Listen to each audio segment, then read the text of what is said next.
so that I know why the guests are here. The guest must be having a spokesperson. Could the guest, the spokesperson of the guest, could you introduce your guest? Can I remain seated or I stand? May I? Let's use the word may. May I? May you sit, please.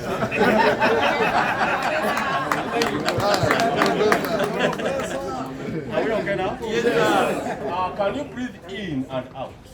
In and out. Members of the press, I want to address the country in the presence of these guests. That the process of expression of interest started today at 9 a.m. The process will end at 5 p.m.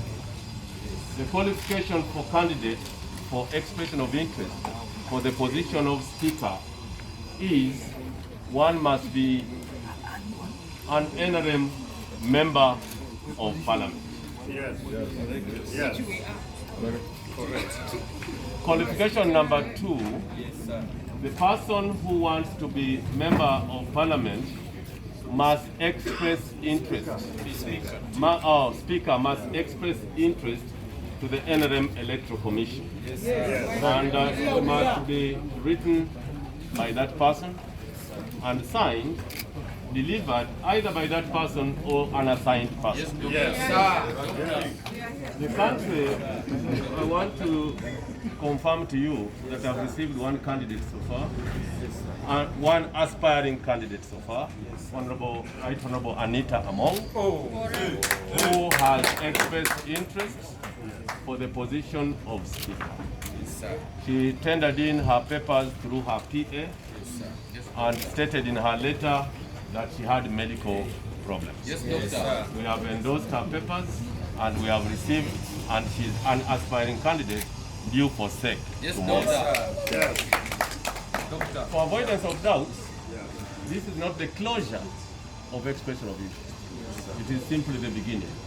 By the end of today at 5, once we get the names, we shall then forward them to the Secretary General for onward transmission to the Secretary.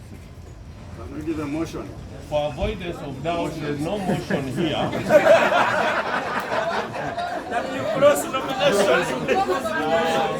Decorum, because I'm talking to honorable members. Yes. As guests, you are free to talk to the press outside the precincts of the Electoral Commission.